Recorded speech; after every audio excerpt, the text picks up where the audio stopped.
Ayan po at muli po ang nagbabalik ang inyong abang lingkod para naman po dito sa ating raffle draw. Ano po? At ito po ay dahil kahapon ay meron tayo, so ang magiging premium po ngayon sa ating bubunutin ay 10,000 po bawat isa sa ating mga babubunot na dalawa.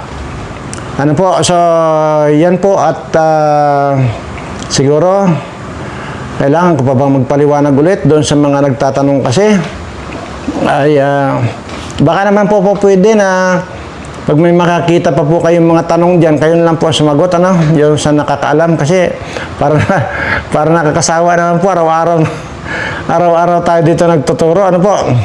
Kayo na po ang bahala, no? Kayo na po ang bahalang sumagot sa kanila kung ano man po ay mga tanong pa nila dyan. At parang nauumay na ako magturo eh.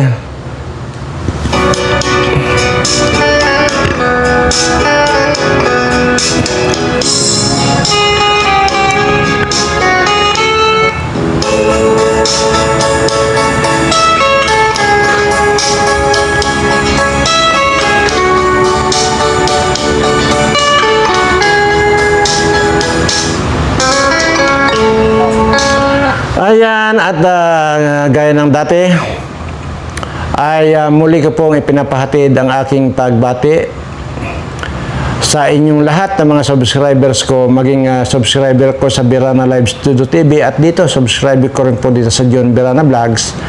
Ay pinapaabot ko lang po ang aking mapagpalang pagbati sa inyong lahat na sana manawari ay malayo kayo sa lahat ng uri ng kapahamakan, mailayo kayo dito sa mga sakit na mga dumarating ngayon, bagkos ang darating sa inyo ay swerteng walang katapusan.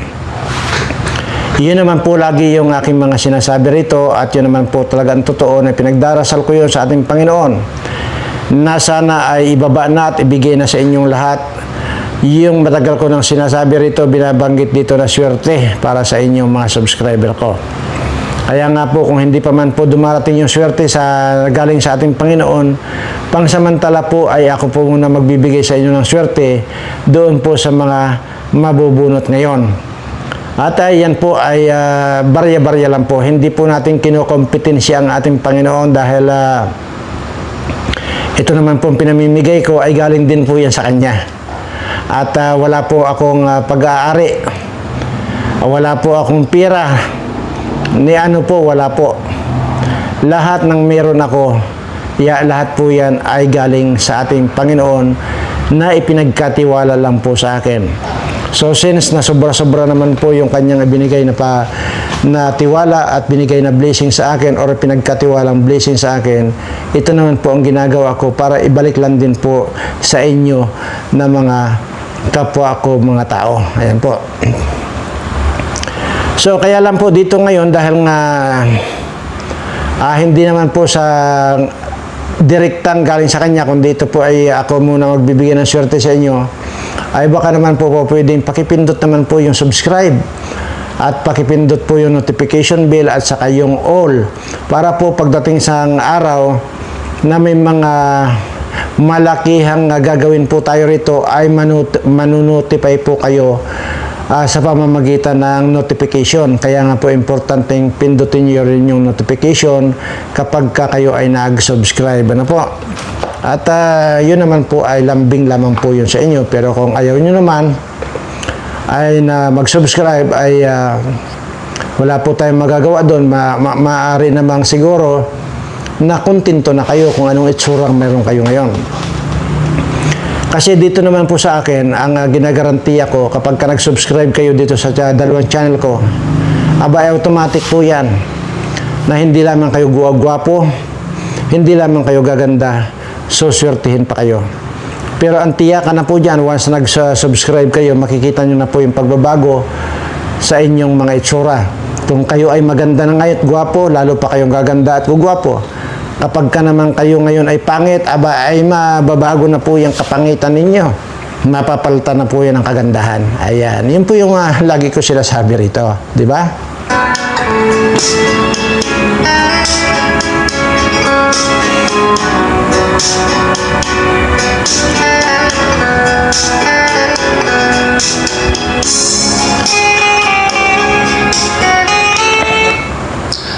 tuloy-tuloy ang Ano na pa yung ano pa ba yung mga nangyayari ngayon? Hindi pa ba binalita kahagabi lang ng Channel 7 na biglang lumubo raw po ngayon yung mga may mga sakit sa bato. At kaya biglang lumubo rin po yung ngayon yung mga nagpapadialysis dahil dyan sa sakit sa bato, sa kidney, yan po. At hindi naman po kaila sa inyo dahil may mga television naman siguro kayo. Yan po yung ibinalita kagabi ng Channel 7. At dahil po dyan, ay panoorin nyo rin po yung aking upload kaninang alas 8 doon sa Birana Live Studio TV.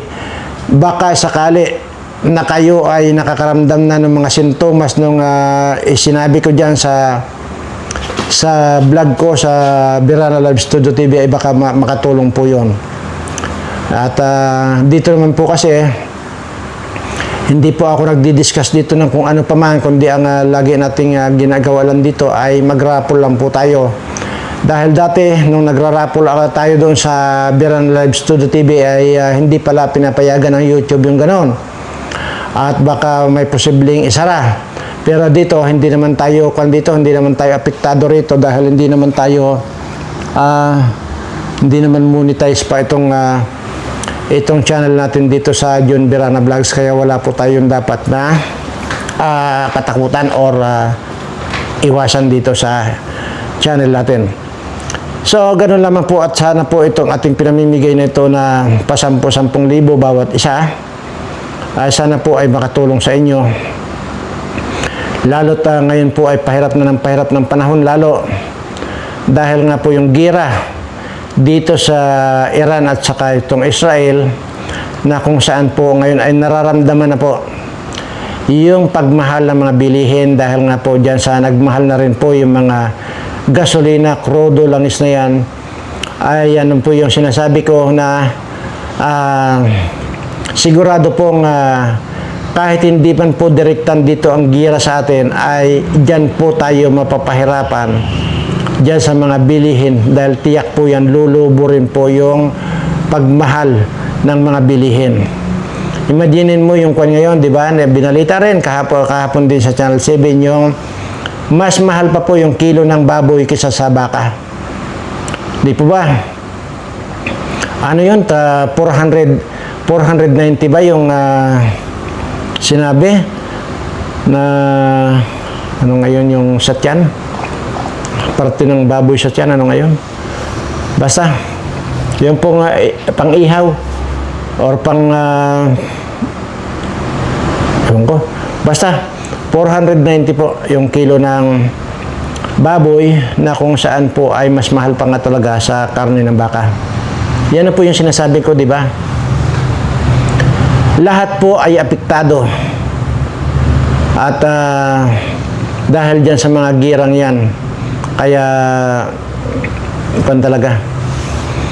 Bagay, wala tayong magagawa talaga dyan. Ganun talaga. Kaya nga ang mga masuswerte nga rito, yung mga politikong nagpayaman dahil hindi po nila maiinda, hindi po nila mainda. Yan kahit na tig 1,000 ang kilo ng baboy yan, kahit patig 5,000 ang kilo ng baboy, hindi po nila iindahin yan. Sa dami po ng mga pirang ninakaw ng mga yan, hindi po nila iindahin. Paano naman po itong mga kababayan ko na ultimo ngang asin, hindi makabili. O baboy pa kaya. Yun po yung sinasabi ko na mas marami po ang kababayan natin ang apektado talaga. Lalo na po yung mga mahihirap nating kababayan. Kaya nga po, umaapila lang po ako doon sa mga politiko na sana ay hinay-hinay lang yung nanakaw sa pera ng bayan dahil ang nagiging apektado talaga dito ay ating mga kababayan. Imaginin mo, yan na lang karne. Sa totoo lang, ngayon pa lang po hindi na nakakatikim ng karne itong mga ito Sa totoo lang. Lalo na ito, mga nandito sa probinsya, dito sa amin. Marami po rito. Marami po rito ang takam na takam makakain ng karne. Maliban na lang po rito, may mga alaga na ng mga manok na yan, baboy, kambing na yan, ay paminsan-minsan po ay nakakatikim sila ng karne. Yan po ay kung may mapilayan na alaga nila, halimbawa mapilayan yung alaga nilang kambing, doon pa lang po sila mapipilitang katayin yun. Pero sasabihin niyo pong sasadyain lang katayin, hindi po. Dahil ang katwiran, ipagbibili lang po yun para pambili daw ng bigas. Hindi po nila prioridad ang ulam. Kasi marami pa rin po dito. At alam ko, hindi lamang po dito sa amin. Hindi lamang po dito sa lugar namin. Marami po yan sa iba't ibang lugar ng parte din sa Pilipinas. Pasalamat na lang sila kung may asin. Yan po ang totoo.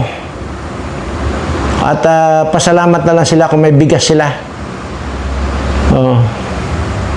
Yan po yan. Ganon po kahirap ang ating mga kababayan ngayon. Hindi lamang po napakarami, kundi sobrang dami po ng mga ganyan po ang sitwasyon, ganyan po ang buhay. Samantalang po itong mga politiko, ay hayahay ang buhay. At hindi nila problema gaano mang karami o gaano mang kamahal yung mga bilihin, hindi po nila problema yan.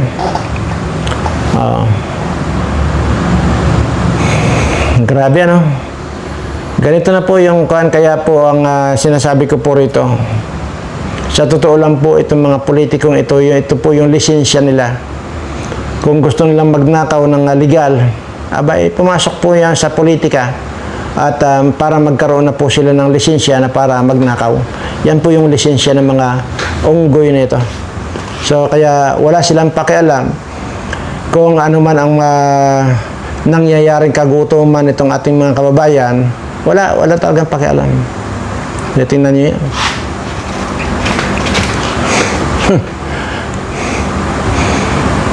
Alam mo yung mga kuha natin, ayaw ko pong maging emotion ngayon dahil sa totoo lang po kagagaling lang po namin, kararating-rating lang po namin na galing sa pag-iikot. Yan naman po lang ang ginagawa natin dito eh. Kasi unang-una, ano pa bang gagawin ko rito? Ay matanda na ako. Adi mag-ikot na lang kami na mag-ikot dito sa mga kababayan ko. Total naman, nandiyan naman yung may umaandar naman tayo kahit papaano na pinagkakakitaan. At hindi lamang po dito sa amin, sa Mindoro, dyan din po sa parting na Luzon, kagaya po dyan sa Bulacan na yan, ay mayroon po tayong kumpanya dyan. So, yun naman po yung mga kinikita naman po ng mga kumpanya ko, yan naman po yung mga mga pinamimigay natin, yung mga tinutulong natin. Aanhin ko na ba yan? Ang tanda ko na. Wala, hindi ko na makuha yan. Hindi po ako kagaya ng mga kawatan na ito ng mga politiko na walang kabusugan sa buhay. Walang kabusugan ang tiyan. Lahat yan laging gutom. Itong mga politikong ito. Sinasabi ko sa inyo, kahit tabundat na yan, hanggat meron silang mananakaw-nakaw pa rin sila ng nakaw. Pero ang nagiging ang nagsasuffer dito, itong mga kababayan natin na halos hindi na kumain sa loob ng 1 taon dahil wala silang makain. Ganyan po itong mga politikong ito. At siguro ay bunutin na po siguro natin yung unang bunot dahil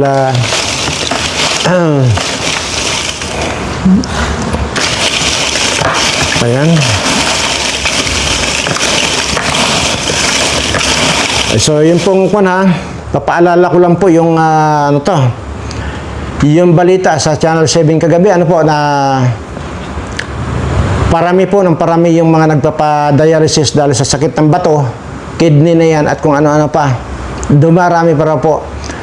Ang pinaka-the best po na gawin ninyo, panoorin nyo po yung naka-upload doon sa Birana Live Studio TV. Baka po isa na kayo doon sa may nararamdaman doon sa mga sinabi ko sa upload ko kaninang alas 8. may tinuro po akong kagamutan dyan na hindi nyo na kailangan magpa-opera, hindi nyo na kailangan pumunta pa ng doktor para magpagamot dahil napakamahal po talaga ng gamutan ngayon sa doktor. So yun po ang lagi kong sinasabi sa inyo na hanggat maaari ay iwasan natin ang magkasakit. So bunutin na po natin itong unang makakakuha nitong 10,000. Ayan, at bunutin na po natin. Oy, lalaki. Lalaki. At bagamat madalang yung lalaki. Talaga madalang naman talaga yung lalaki. Mas marami po talaga babae. Pero ito, lalaki po ngayon. Danilo Santos po yan, ha? Ayan, Danilo Santos. Congratulations. At ikaw yung naunang mabunot. So, i-ready yung cellphone, ano? At tatawagan kayo ng sekretary ko pagkatapos lamang nito, ating bunot-bunot na ito.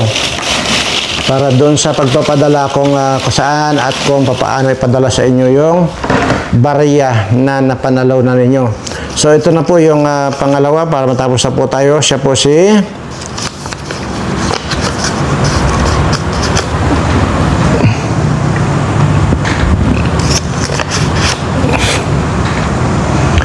Margarita Galang. Yung Margarita Galang. Ayan po.